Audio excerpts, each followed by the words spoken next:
surprised. Well, it's one of his It was especially when they were starting out in the 90s and 20s. Yeah.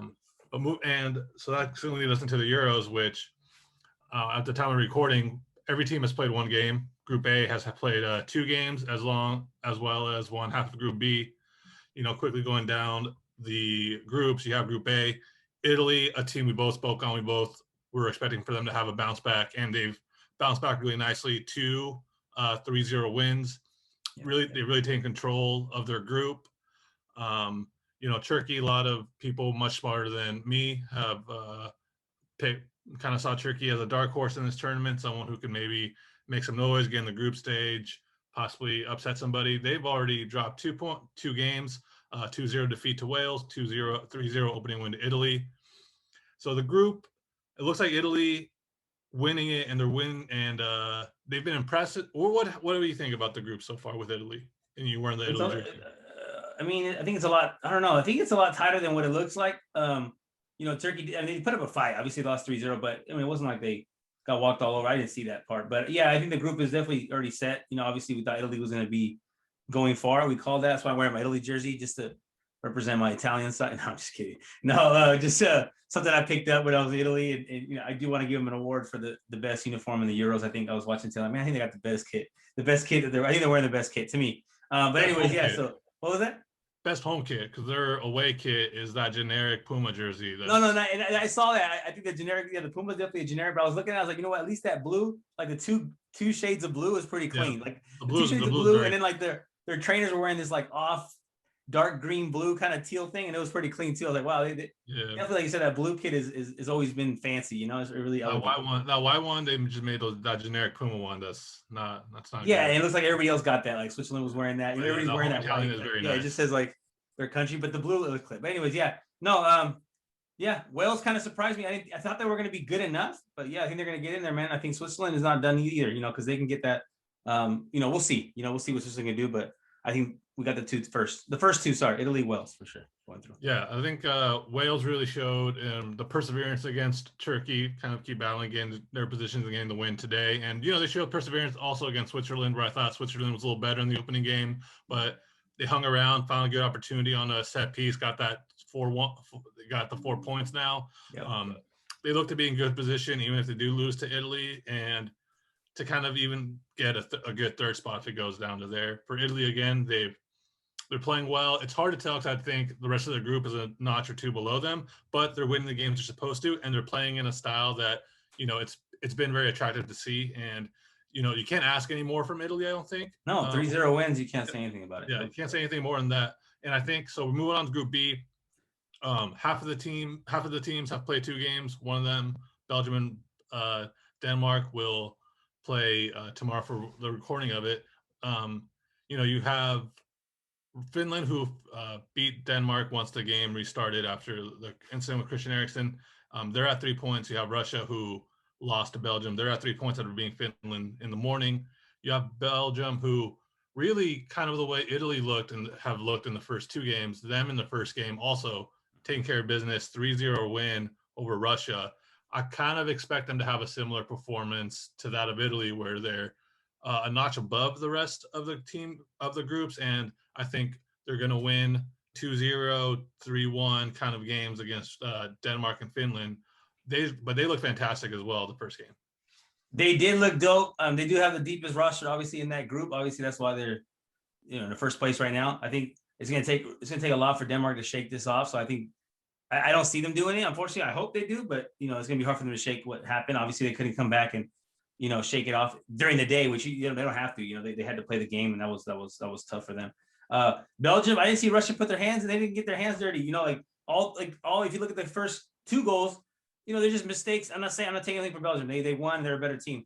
But I was looking at the goals, and Russia literally was like, they had to play a perfect game to be in it, and they didn't do that. They were just making these like bad mistakes in the back, and like where obviously Lukaku and them are going to just take care of business. So Russia had no chance, and Belgium could have scored obviously more than 3 goals. So I do see Belgium, like you said, they're in the driver's seat.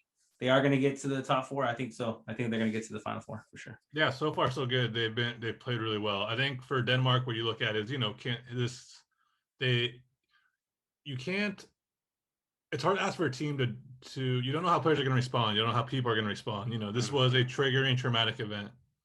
So there's no way, each individual person will deals with trauma in their own way. It's a lot to ask somebody. It would be a lot to ask them to wait a day too, because it's such an exhausting thing to have to go through a traumatic experience like that. Even once you find out that your friend is okay, your teammate's okay, it's still traumatically exhausting, even if they had to come back the next day. It's been a couple of days on a purely football speaking aspect. The group sets them up to, even if they don't get the result against Belgium, if it's not a blowout, they can still put themselves in a good position to get a result against Russia. Then you have a three-way tie, assuming Belgium gets the results against Finland as well, that you have three teams with 3 points, and it all comes down to goal differential for the second spot and the third spot as well to round out the group. So, for Denmark, there's still a possibility for them. We can't blame them if they crash out. We can't anything like that. We could see them rally around. We honestly don't know, just because every person deals with trauma and the triggering aspects of something like that in their own way. And it's really, for me, I think they get a pass the rest of the tournament, regardless of what happens. Yeah, I agree. Big time. Yeah. I you said you want them to rally around. You've seen teams can't rally around when the player just gets injured. You see like some kind of, a broken ankle or like a torn meniscus, right? Or whatever, torn ACL. You see a player get carted off or like, one of those really rough injuries like Raul Jimenez, right? And the teams just kind of go like, what the heck just happened? We're talking about a guy like, being revived on the field. This is a whole different level to as far as the trauma. So hopefully they can come together. Like you said, that group could be really tight where a third place could come out of it for sure. Yeah, and then in Group C, you kind of have the opposite, where the Netherlands, in the most exciting game so far of the tournament, beats Ukraine 3-2 after having 2-0 lead. They get caught up to 2-2. They pull it out at the end. But, this is a turn. I think we talked about a little bit last week that this could be a Netherlands team that could be set up to not make it far, to disappoint. Their record before the tournament wasn't strong. You had them. It's funny because before the tournament, they talked about how they weren't exciting. Then they turned out to have the most exciting game. But this is a team that's just so flawed, I think, for when you compare it to the other elite teams, the one we just talked about and the ones we're going to talk about here in a little bit, where, I think Austria, they got themselves the result they needed, again, being in North Macedonia. And I think they're not going to fear the Netherlands, they're not going to fear Ukraine either. This actually could be a group that Austria actually could win, I think, coming off the first, what I saw from the Netherlands, what I saw from Ukraine, and what I saw from Alba, or what I saw from Austria. And I do want to take that back. Italy has the best kits. I forgot Austria pulled out those really cool, like teal color or whatever. So I want to put them in the top 3 for kits of the tournament. I was watching Austria play. Like, that's a really cool combination of uniforms. So I take that back. Italy having the best, so I put them in the top 3. North Macedonia, we're having 39-year-olds score their first goal, whatever, in Euros. So that was pretty cool. That game was all right. I was just messing around on Twitter talking about, I'm going for Northern Macedonia. That would be like our Curacao, or would that be in CONCACAF? That would be like our Martinique, right? Yeah. Making a run. So it was pretty cool. But yeah, Austria looks good, man. Austria looks good. Surprisingly looks good. And like I said, I wouldn't be surprised if they do come out first place in this group. Yeah. And it'll be, so yeah, I think that group's up for grabs. I think one group that isn't up for grabs, and I was very impressed with, was England as we move on to Group D. Yeah. I thought England, it was a 1-0 result, but the way they kind of almost, I don't know if dominate is the right word, but the way they contained Croatia was really impressive, I thought.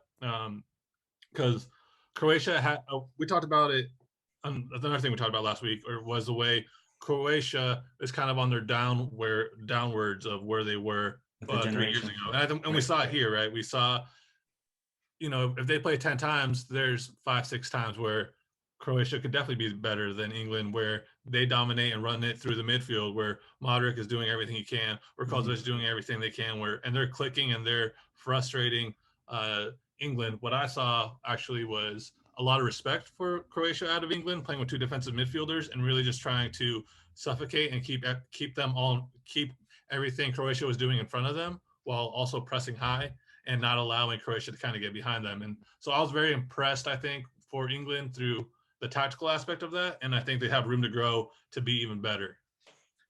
They do. I mean, obviously they have the squad, right? What amazes me of like these Euros that I'm watching, I know it's obviously old news, but you look at these small nations like Croatia. I'm talking about size, right? I'm talking about size. When I say small, I mean by size, and I'm also talking about population. I'm also talking about their league as well, right? Like the Croatian league is obviously not known around the world. You look at these small nations as far as like in football standards, and you're like, wow, they can compete at the level with like some of these big ones that we know. And I guess obviously that just has to go with all these players play throughout Europe, right? They play with their European passport. They play through all these little clubs, all these big clubs.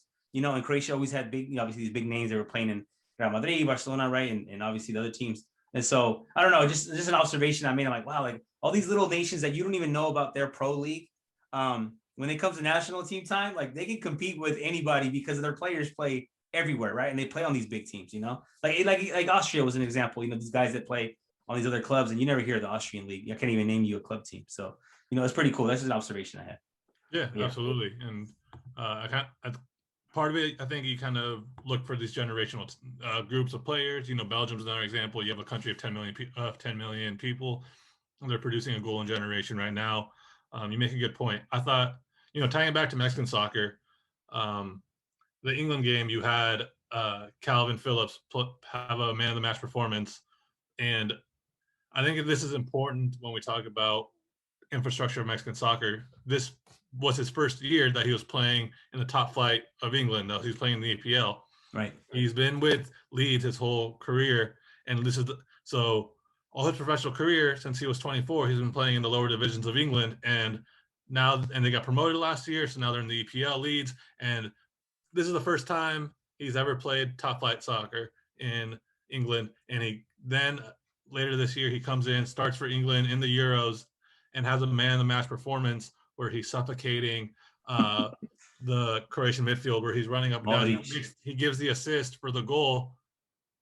It shows the importance of having your lower divisions and having a connection and having this opportunity for these teams where you don't see in Mexican soccer, where for the time this is not just Mexican soccer. You don't see it in U.S. soccer either. I don't want you. Let's not pick one, but there's a couple countries we know that don't do that, and I think we do need to find that's the knock we have, right? Like that relegation is good for competition. I've always looked at second division players, and when they say, "Oh, you play second division," like like the commitment's actually, it's there as well, right? It's not like you have days off, and it's probably harder, right? Like minor league baseball, where you have to travel all these, on the bus and whatever you got to do. So it's definitely, builds a little more character. And I don't know, I'm with you. I think that's definitely something that the Mexican soccer and obviously the MLS, U.S. soccer, have to take a look at. They probably won't anymore, but that's definitely something we need to bring back, the relegation. Yeah, absolutely, because you show that how easily someone could fall into the cracks like that. Someone of that talent could fall in the cracks. And then quickly, Czech Republic 2-0 win over Scotland. Patrick Schick with the goal of the tournament, chipping the goalie from half field. Yeah. Great goal. Czech Republic. I mean, Scotland. Look, Scotland's got to be kicking themselves. They still have the game against England, which is kind of their World Cup. Yeah. But Czech Republic now put themselves in a good position. They're in a deep hole. Yeah, they're in a deep hole, and that was like the one that they had to go get, those 3 points they needed to get. And now it's going to be uphill battle for sure. Yeah, Croatia and England, which won't be anything easy for them. No, absolutely not. Yeah, and I see them. You can see them getting the result against England, I think, more than Croatia, because they can get up for the England game because it's a rivalry game for them, I think. And for the Czech Republic, they put themselves in a good position, getting 2 goals. Now they can kind of navigate the next 2 games, kind of see the way how they want to play it. If the opportunities are there to get results, if not, do you hold on, try to be the best third place team quickly. And we'll talk, and then this will also talk about with Poland. This will lead us to Poland as well. Man, I hate when goalkeepers look embarrassed like that when they have nothing.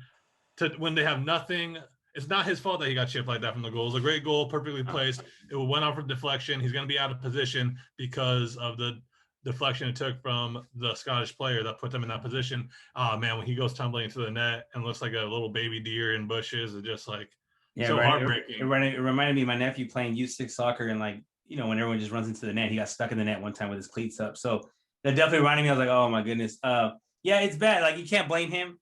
That's a crazy shot. Like, if you look at that, if you ever see that angle from the back, if you saw it from the back of the goal, like that curve it had on it was nasty. So like, it wasn't even like a straight shot, like, David Beckham chip. It was like this like curve, man. It was like, and it dropped into the goal. And then I just hate seeing the keeper look so helpless.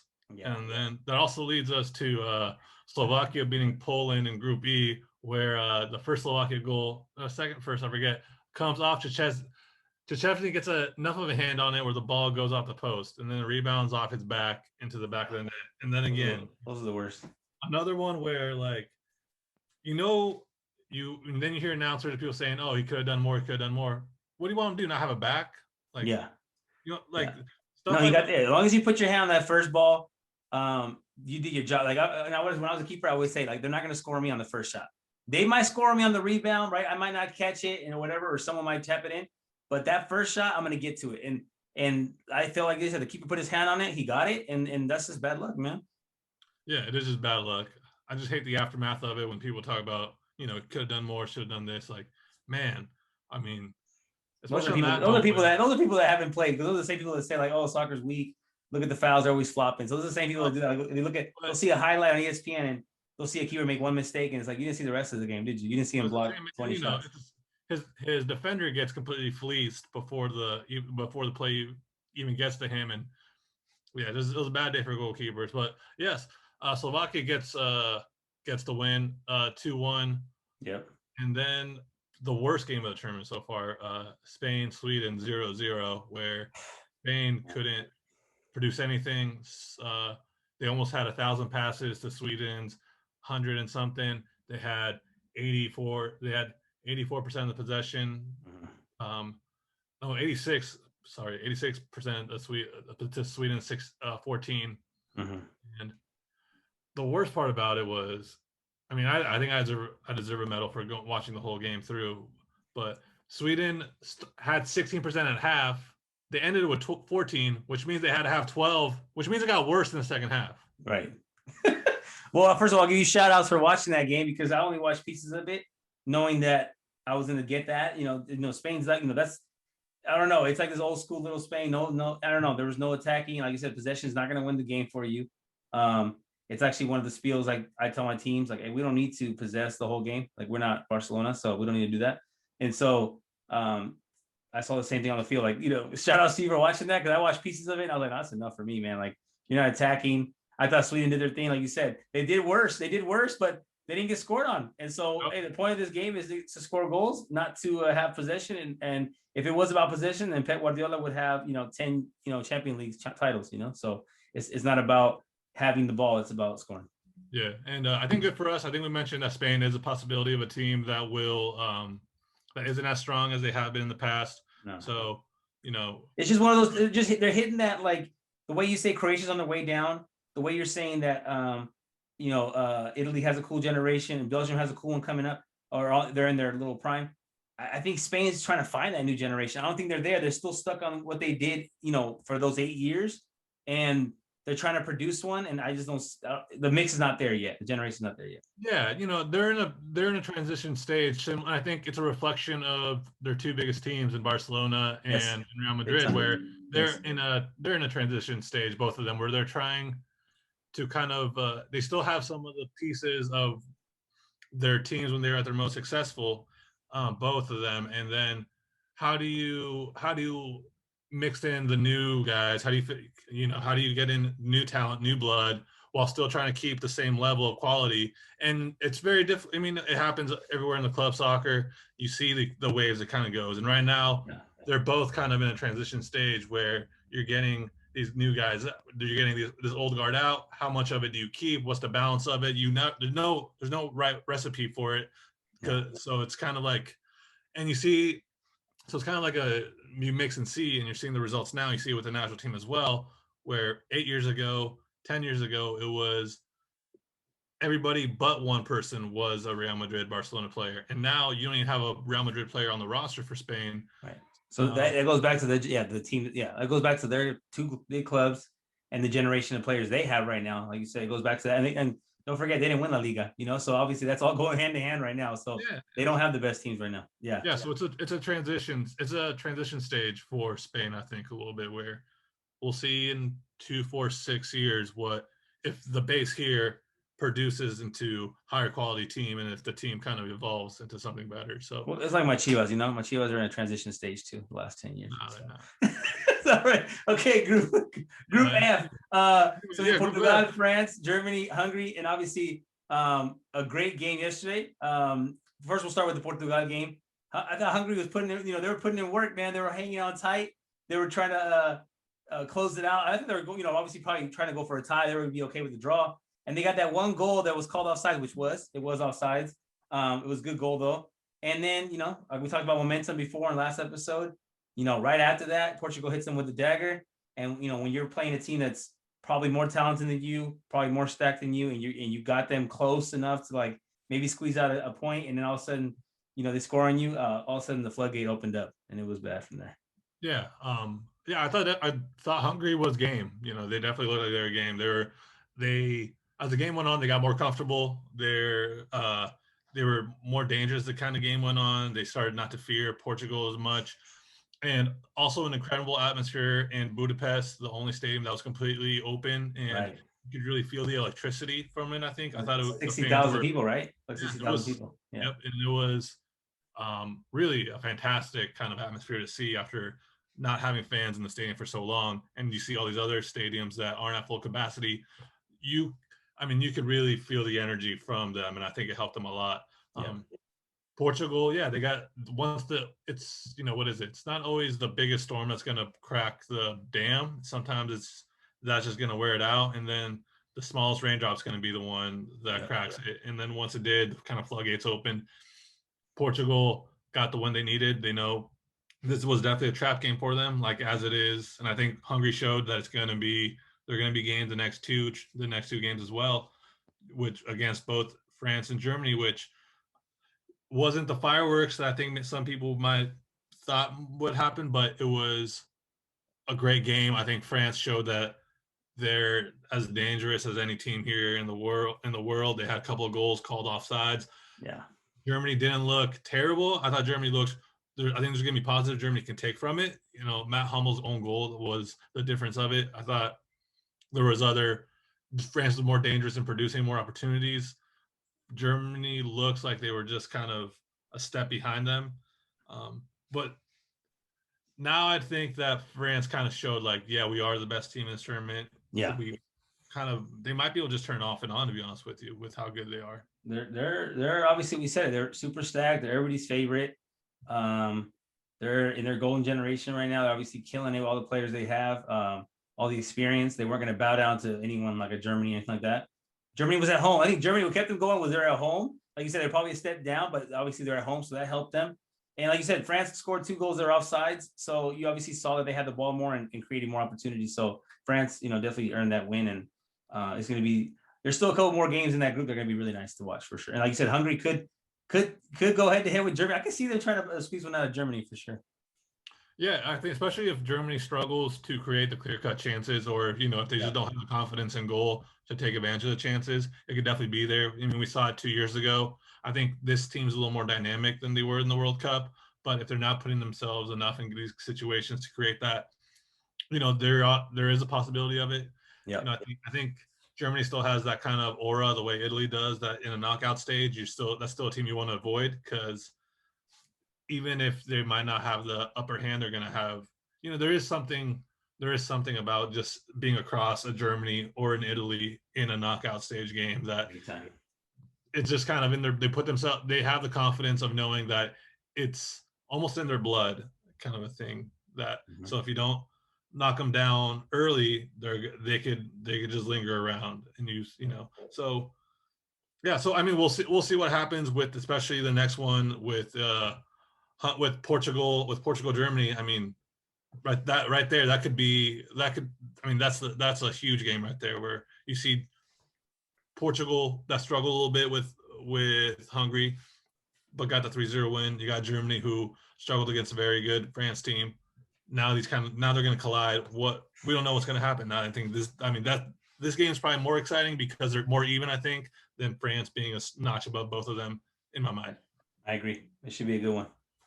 Cool. Yeah. So that wraps up our overhead right now of the Europe group stage. We're going to take a quick break. We're going to come back. We're going to touch on some interesting things happening with Mexican soccer. kind of like, well, what if it's It was especially when they were starting out